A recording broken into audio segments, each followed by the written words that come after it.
Les photos ne sont-elles pas fascinantes? Elles figurent un instant fugace pour l'éternité et nous donnent un aperçu authentique de jours révolus. Nous nous sommes probablement tous perdus dans de vieilles photos à un moment ou à un autre et nous nous sommes laissés aller à des souvenirs avec nostalgie, mais avec un bon sentiment au cœur.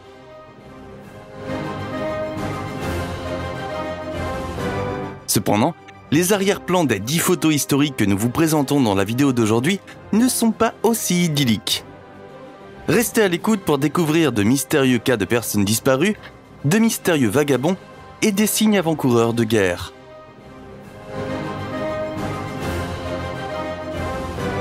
Avant de commencer, n'oubliez pas d'appuyer sur le bouton j'aime et d'activer la cloche de notification pour découvrir d'autres vidéos passionnantes. Et restez jusqu'à la fin pour découvrir une photo qui est à la fois étrange et un élément important de l'histoire. Johnny Gosch. Pour se faire un peu d'argent de poche, Johnny Gosch, alors âgé de 12 ans, comme tant d'autres de ses contemporains, livrait régulièrement des journaux. Le 5 septembre 1982, le garçon avait enfourché son vélo pour apporter les dernières nouvelles aux habitants de son quartier. Mais c'est le dernier jour où Johnny a été vu.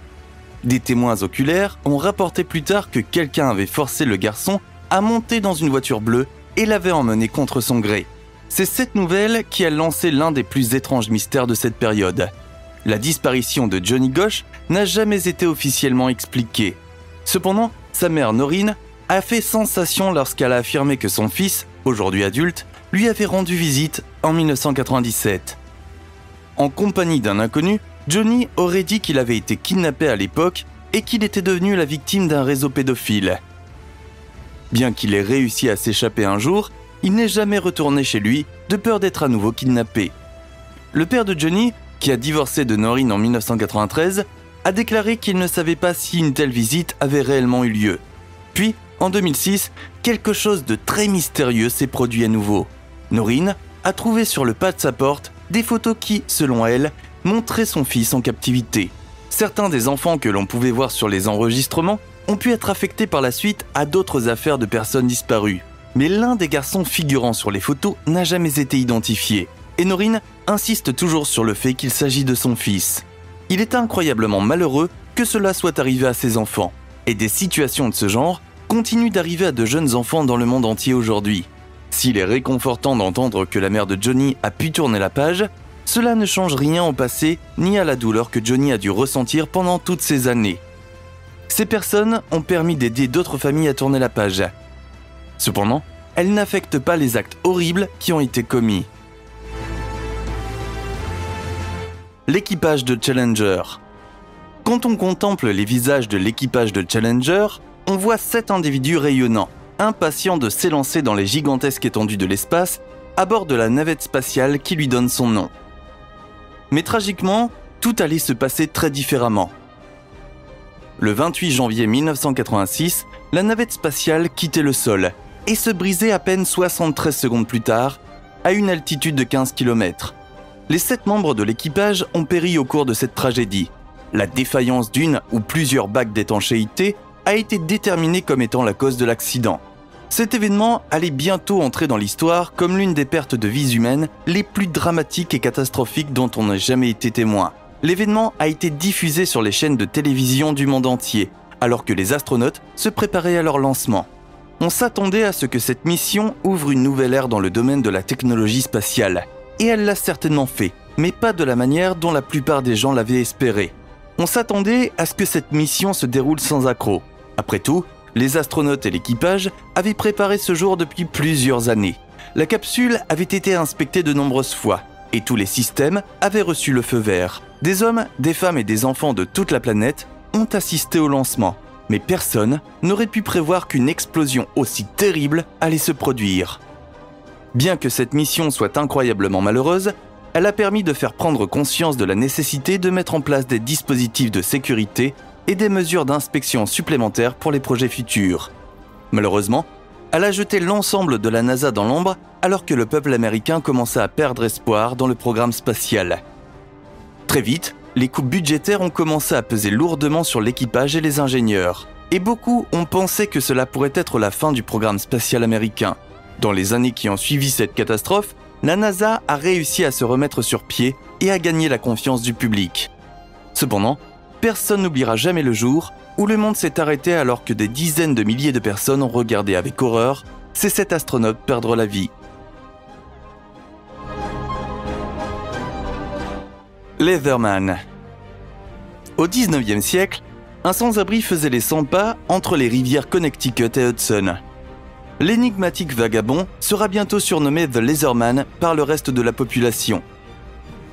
Dans le détail, l'homme parcourait toujours un itinéraire circulaire de 580 km, qu'il complétait tous les 34 jours. Pendant son périple à travers les terres, il dormait dans des grottes et s'arrêtait dans diverses villes en cours de route pour faire le plein de provisions. Mais qui était cette personne mystérieuse qui voyageait constamment ? L'homme mystérieux a été surnommé ainsi à cause de ses vêtements. L'homme de cuir portait toujours un lourd costume fait main en cuir cousu à partir de restes de vieilles bottes. Il venait probablement de France ou du Canada, mais sa véritable origine est encore incertaine aujourd'hui. Un article de journal datant de 1870 indique que l'étranger parlait à peine et communiquait davantage par des gestes et des sons inhabituels. D'abord considéré d'un œil critique, le mystérieux vagabond a rapidement été accepté par le reste de la population. Par exemple, les habitants du Connecticut ont rapidement su quand l'homme au cuir devait arriver et lui ont préparé de la nourriture en conséquence. Les institutions de l'État n'étaient pas aussi sympathiques. Le Leatherman a été interné de force en 1888. Les médecins qui le soignent parviennent alors à la conclusion qu'il souffre d'un trouble mental. De nouveau libre, l'homme poursuit sa route sans se laisser décourager.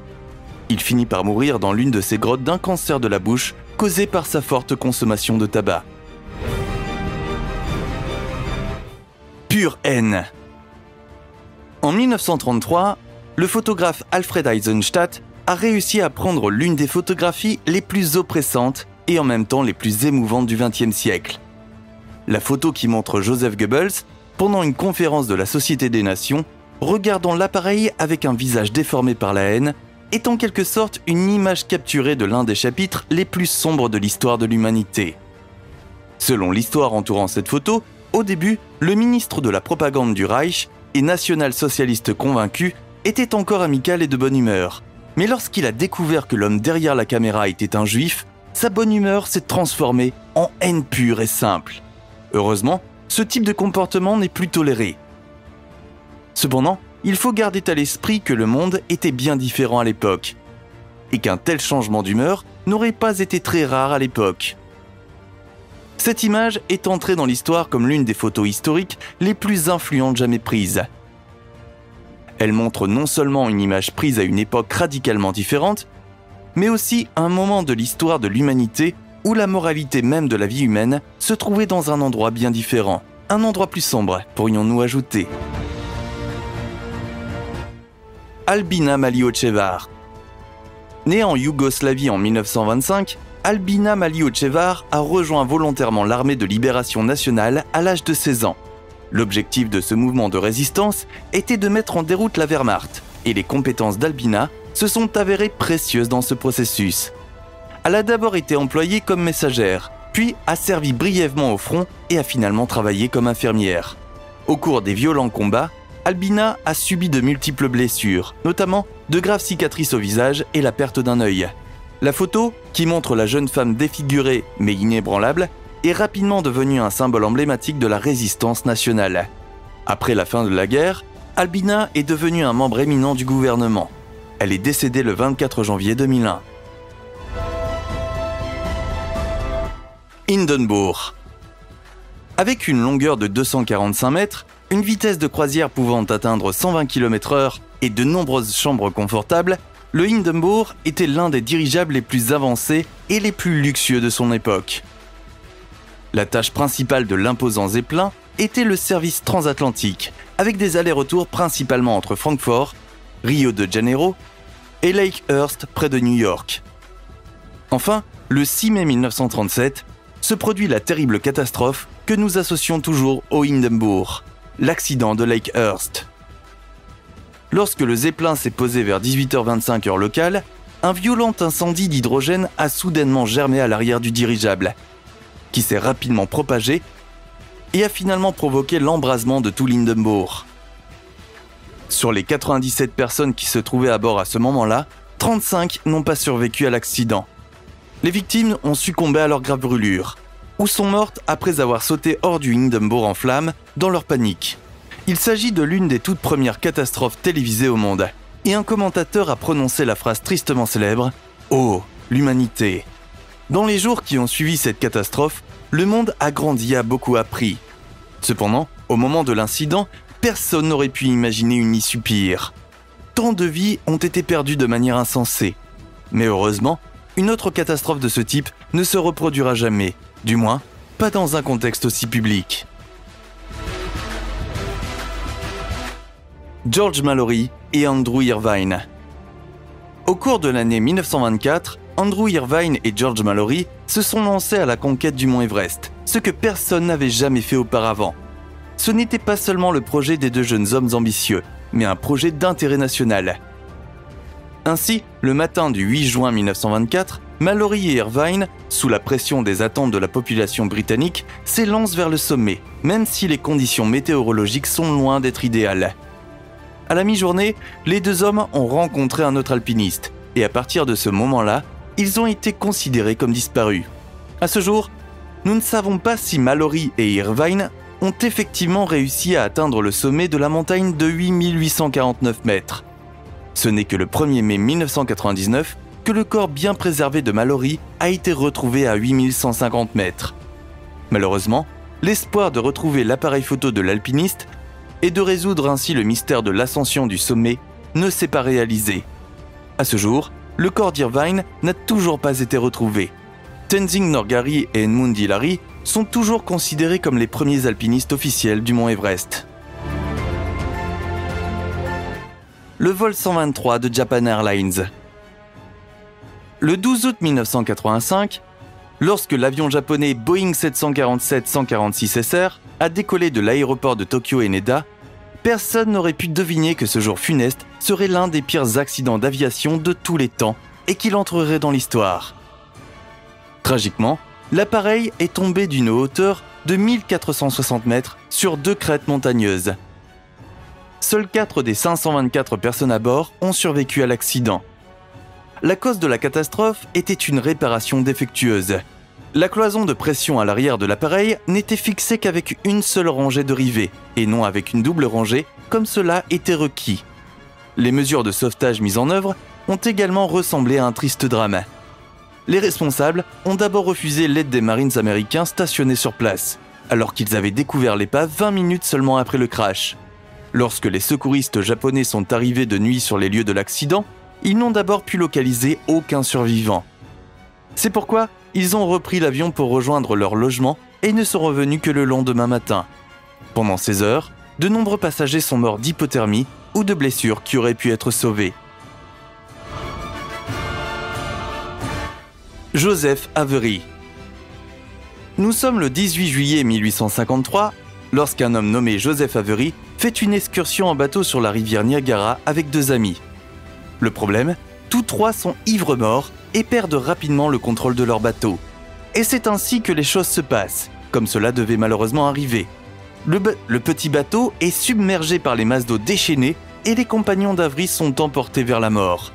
Cependant, Joseph a réussi à s'accrocher à un tronc d'arbre qui était coincé entre deux rochers. Il était dans cette position depuis 18 heures lorsqu'un canot de sauvetage est enfin arrivé. Se sentant presque en sécurité, Joseph a immédiatement tenté de monter à bord, mais le bateau s'est renversé et est tombé à l'envers dans l'eau et a été emporté par les chutes impétueuses. Franz Ferdinand. Rétrospectivement, l'assassinat de Sarajevo est considéré comme l'étincelle historique qui a mis le feu aux poudres en Europe et plongé d'innombrables pays dans une guerre sanglante. À l'époque, le 28 juin 1914, l'héritier du trône d'Autriche-Hongrie, François Ferdinand, était en visite dans la capitale bosniaque, Sarajevo, avec son épouse Sophie Chotek. Avant même que le nationaliste Gavrilo Princip, âgé de 19 ans, ne tire le coup de feu fatal, le couple d'héritiers du trône a été attaqué. Cependant, la bombe lancée sur la voiture a rebondi sur le bras de François Ferdinand. Plus tard dans la journée, la tentative d'assassinat sanglante planifiée par la société secrète serbe Main Noire devait être menée à bien. Si l'assassinat de l'héritier du trône ne déclenche pas dans un premier temps de deuil général dans son pays d'origine, les conséquences politiques de l'assassinat sont tout simplement dévastatrices. L'Autriche-Hongrie a présenté à la Serbie un ultimatum pratiquement inacceptable qui a finalement été suivi d'une déclaration de guerre. À vous maintenant. Quel enregistrement vous a le plus ému par son histoire? Nous attendons avec impatience de lire vos commentaires. N'oubliez pas de vous abonner et d'activer la cloche de notification pour ne plus jamais manquer une de nos vidéos. Merci d'avoir regardé, bonne journée et à la prochaine.